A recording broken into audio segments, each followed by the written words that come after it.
নমস্কার শ্রোতা বন্ধুরা, আমি আপনাদের পরিচিত মিতালি। আজ যে গল্পটি আপনাদের শোনাব সেটি এক নাম প্রকাশে অনিচ্ছুক ফলোয়ার আমাকে পাঠিয়েছেন। গল্পটি এতই তীব্র, এতই গভীর আবেগে ভরা যে আমি শোনার পর নিজেও স্তব্ধ হয়ে গিয়েছিলাম। এই ধরনের গল্প সাধারণত আমরা শুনি না, কিন্তু জীবনের বাঁকে বাঁকে এমন কিছু ঘটনা ঘটে যায় যা আমাদের চিরাচরিত ধারণার বাইরে। আর একটা কথা, গল্পের কোনো এক ফাঁকে আমি আমার ব্যক্তিগত ইমো নাম্বারটি দেব, তাই নাম্বারটি পেতে হলে পুরো গল্পটি মনোযোগ দিয়ে শুনতে হবে। আমি জানি আপনারা ধৈর্য ধরে শুনবেন। চলুন শুরু করা যাক। বাবার বন্ধুর সাথে মেয়ের সেই লুকানো প্রেম ও এক নিষিদ্ধ পরিণতির এক করুণ গল্প। ১.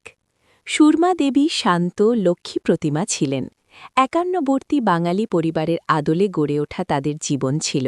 স্বামী দিবাকরবাবু পেশায় একজন সফল ব্যবসায়ী। তাদের একমাত্র মেয়ে অনন্যা কলেজে শেষ বর্ষে পড়ে। বাড়ির সবাই তাকে নিয়ে ভীষণ ব্যস্ত, ভীষণ স্বপ্ন। অনন্যা দেখতেও সুন্দরী, মায়াবী চেহারা, কাজল কালো চোখ, গভীর টানা টানা চাহনি। যেমন মিষ্টি তার হাসি, তেমনি শান্ত তার স্বভাব।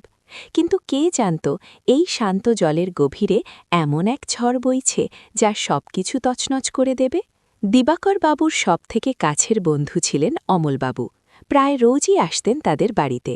সেই সূত্রে অনন্যার সাথে অমলবাবুর পরিচয়। অমলবাবু ছিলেন দিবাকরবাবুর থেকে কিছুটা বড়, বয়সে প্রায় ১৫ বছরের, সুপুরুষ, রুচিশীল এবং অমায়িক। তার জীবনেও ছিল এক অধ্যায়, তবে তা অনন্যার বয়সের তুলনায় অনেক পরিণত। অমলবাবুর স্ত্রী কিছুদিন আগে প্রয়াত হয়েছিলেন। তারপর থেকে তিনি একটু একাকিত্বে ভুগছিলেন। দিবাকরবাবু তাই প্রায় তাকে বাড়িতে ডাকতেন। অনন্যা যখন ছোট ছিল, অমলবাবু তাকে খুব আদর করতেন। তার আদরের নামটি ছিল আলো। অমলবাবু প্রায়ই বলতেন, আমার আলো, তুই আমার সব অন্ধকার দূর করে দিস। অনন্যাও অমল কাকুর সাথে খুব মিশত। যখন সে বড় হতে লাগল, তাদের এই সহজ সম্পর্কটা অন্য মাত্রা নিতে শুরু করল। একদিন কলেজ থেকে ফিরে অনন্যা দেখল অমল কাকু এসেছেন। বাবা ঘরে নেই, মা রান্নাঘরে। অনন্যা ঘরে ঢুকে দেখল অমল কাকু সোফায় বসে খবরের কাগজ পড়ছেন। অনন্যাকে দেখে তিনি কাগজ নামিয়ে হাসলেন। এসেছিস আলো, আজ বুঝি একটু তাড়াতাড়ি? অমলবাবুর গলার স্বরে এক অদ্ভুত উষ্ণতা ছিল, যা অনন্যাকে বরাবরই একটু অন্যরকমভাবে স্পর্শ করত। হ্যাঁ কাকু। বাবা নেই? না রে, একটু বেরিয়েছে। তুই বস, আমি তোর জন্য চা করে আনি। অমলবাবু উঠে গেলেন রান্নাঘরের দিকে। অনন্যা সোফায় বসে রইল। তার বুকের ভেতরটা কেন জানি থুকপুক করছিল। অমল কাকুর উপস্থিতি সবসময় তার মধ্যে একটা অন্যরকম শিহরণ জাগাত। তার গলার স্বর, তার চাহনি, তার পুরুষালী গন্ধ, সবকিছুই অনন্যার মনে এক অজানা আলোড়ন সৃষ্টি করত। যদিও সে নিজে এই অনুভূতিকে বোঝার চেষ্টা করত না, অবচেতন মনে সবকিছুই গ্রহণ করত। অমলবাবু চা নিয়ে আসলেন, ২টি কাপ, একটি নিজের জন্য, অন্যটি অনন্যার জন্য। কি খবর তোর? কলেজ কেমন চলছে? চায়ের কাপে চুমুক দিতে দিতে জিজ্ঞেস করলেন অমলবাবু। ভালোই কাকু, আজ একটা নতুন কবিতা পড়েছি, খুব সুন্দর। ও তাই নাকি? কিসের কবিতা? প্রেম নিয়ে। কথাটা বলে অনন্যা নিজেই একটু অপ্রস্তুত হয়ে গেল। প্রেম, এই শব্দটি তার ঠোঁটে আসতেই মনে হলো কার কথা ভাবছে সে, অমল কাকুর কথা? কিন্তু না, তা হতে পারে না। কাকু তো তার বাবার বন্ধু, তার চেয়ে বয়সে অনেক বড়। অমলবাবু অনন্যার মুখপানে তাকালেন। তার চোখে এক অব্যক্ত জিজ্ঞাসা। তিনি বুঝতে পারছিলেন এই অল্প বয়সে অনন্যার মনেও হয়তো কিছু নতুন অনুভূতি জন্ম নিচ্ছে, তবে তা কার জন্য তা তিনি নিশ্চিত ছিলেন না। প্রেম জীবনের খুব সুন্দর একটা অনুভূতি, তাই না? অমলবাবু আলতো করে বললেন। অনন্যা কিছু বলতে পারল না, শুধু মাথা নাড়ল। তার মনে হচ্ছিল সে যেন এক অতল গহ্বরের কিনারে দাঁড়িয়ে আছে। সেই দিনটার পর থেকে তাদের মধ্যেকার নীরব বোঝাপড়া আরও গভীর হল। তারা একে অপরের সান্নিধ্য খোঁজার অজুহাত খুঁজতে লাগল। অনন্যা যখন একা থাকত, অমলবাবু প্রায়ই এসে হাজির হতেন, কখনো কোনো দরকারের কথা বলে, কখনো বা শুধু গল্প করতে। তাদের এই আলাপের মধ্যে দিয়ে এক অন্যরকম টানাপোড়েন তৈরি হচ্ছিল। একদিন বাবা মা গ্রামের বাড়িতে বেড়াতে গেছেন। অনন্যা একা বাড়িতে। হঠাৎ দরজায় কলিং বেলের শব্দ। অনন্যা বুঝতে পারল কে এসেছে। তার বুকটা আবার ধুকপুক করে উঠল। দরজা খুলতেই দেখল অমলবাবু দাঁড়িয়ে। তুমি? অনন্যা অবাক হওয়ার ভান করল। তোমার বাবা মা নেই, তাই একটু খোঁজ নিতে এলাম। সব ঠিক আছে তো? অমলবাবুর চোখে মুখে এক গভীর উদ্বেগ। হ্যাঁ কাকু, সব ঠিক আছে, আপনি আসুন। অনন্যা তাকে ভেতরে আসার ইশারা করল। তারা বসার ঘরে বসল। চারিদিক নিস্তব্ধ, শুধু ঘড়ির টিকটিক শব্দ। অমলবাবু অনন্যার দিকে তাকিয়ে রইলেন। অনন্যার মনে হল এই দৃষ্টিতে কত কিছু লুকিয়ে আছে, কত না বলা কথা, কত অনুভূতি। তোমার কি হয়েছে আলো? তোমাকে কেমন অনন্মনস্ক লাগছে? অমলবাবু আলতো করে জিজ্ঞেস করলেন। অনন্যা এবার আর নিজেকে ধরে রাখতে পারল না। তার মনে জমে থাকা সব কথা যেন বাঁধ ভেঙে বেরিয়ে আসতে চাইল। কিছু না কাকু, না, কিছু একটা হয়েছে, আমাকে বলতে পারো। আমি তোমার বাবার বন্ধু, তোমারও তো বন্ধু। অমলবাবু অনন্যার দিকে একটু এগিয়ে এলেন। অনন্যা চোখ তুলল। অমলবাবুর চোখে সেই একই মায়াবী দৃষ্টি, যা অনন্যাকে সব সময় মুগ্ধ করত। কিন্তু আজ সেই দৃষ্টিতে এক নতুন কিছু ছিল, এক তীব্র আকর্ষণ, এক কামনা। অনন্যার মনে হল সে যেন এক ঘোরের মধ্যে চলে যাচ্ছে। অমলবাবুর নিঃশ্বাস তার মুখের ওপর এসে পড়ছে। তার শরীরের উষ্ণতা অনন্যার সারা শরীরে ছড়িয়ে পড়ছে। এই প্রথম সে অমলবাবুর মধ্যে শুধু কাকুকে দেখল না, দেখল এক পুরুষকে, এক তীব্র আকাঙ্ক্ষিত পুরুষকে। আলো, অমলবাবু ফিসফিস করে ডাকলেন। অনন্যা উত্তর দিল না। তার ঠোঁট কাঁপছিল। তার মনে হচ্ছিল সে এই মুহূর্তের জন্য কতদিন অপেক্ষা করেছে। এই নিষিদ্ধ আকর্ষণের স্রোতে ভেসে যেতে তার ইচ্ছে করছিল। অমলবাবু আরও একটু এগিয়ে এলেন। তাদের দুজনের মাঝে এখন আর কোনো দূরত্ব নেই। অনন্যা চোখ বন্ধ করে ফেলল।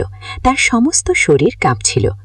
অমলবাবু আলতো করে অনন্যার চিবুক স্পর্শ করলেন। অনন্যা চোখ খুলল। অমলবাবুর দৃষ্টিতে আগুন। তিনি অনন্যার ঠোঁটের দিকে তাকিয়ে রইলেন। অনন্যাও তাকিয়ে রইল। তাদের দুজনের মধ্যে এক তীব্র রোমান্টিক উত্তেজনা, যেন এক চুম্বকের মতো তারা একে অপরকে টানছে। আমি তোমাকে। অমলবাবু কথা শেষ করতে পারলেন না। অনন্যা আলতো করে তার হাতটা ধরল। এই স্পর্শে মিশে রইল অনেক না বলা কথা, অনেক দিনের জমানো অনুভূতি। কাকু, অনন্যার গলা কাঁপছিল। সেই মুহূর্তে অনন্যার সারা শরীরে এক বিদ্যুৎ খেলে গেল। সে বুঝতে পারল সে অমলবাবুকে ভালোবাসে। হ্যাঁ, ভালোবাসে। এই ভালোবাসা কি ঠিক? এই ভালোবাসা কি উচিত? সে জানে না, কিন্তু তার মন বলছে সে অমলবাবুকে ছাড়া বাঁচতে পারবে না। অমলবাবু অনন্যার হাতটা নিজের হাতের মধ্যে নিলেন। তার হাতের স্পর্শে ছিল এক অদ্ভুত ভরসা, এক অদ্ভুত উষ্ণতা। অনন্যা তার হাতের ওপর মাথা রাখল। আমি জানি এটা ঠিক নয় আলো, কিন্তু অমলবাবু আর কিছু বলতে পারলেন না। অনন্যা আলতো করে মাথা নাড়ল, তার চোখে জল। আমি জানি কাকু, কিন্তু এরপর যা হলো তা তাদের জীবনের এক অন্য অধ্যায়, এক নিষিদ্ধ অধ্যায়। অমলবাবু অনন্যার কপালে আলতো করে চুমু খেলেন। সেই চুমু ছিল যেন এক পবিত্র আগুন, যা তাদের দুজনকে পুড়িয়ে মারবে, আবার বাঁচিয়েও তুলবে। অনন্যার মনে হলো সে যেন কোনো স্বপ্ন দেখছে। এই স্বপ্ন কি সত্যি? এই আকর্ষণের কি কোনো শেষ নেই? এই নিষিদ্ধ অনুভূতির কি কোনো পরিণাম নেই? 3। এরপর তাদের এই গোপন সম্পর্ক আরও গভীর হতে লাগল। তারা একে অপরের সান্নিধ্য পেলেই মনে হতো যেন হারিয়ে গেছে সবকিছু। বাবা মা যখন বাড়ি থাকতেন না, তখন তাদের দেখা করার সুযোগ হতো। কখনো অমলবাবু হাসতেন, কখনো অনন্যা চুপি চুপি অমলবাবুর বাড়িতে দেখা করত।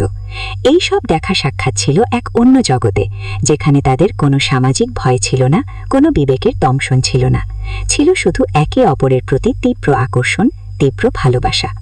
অনন্যা তার কলেজের বন্ধুদের সাথে মেলামেশা কমিয়ে দিল।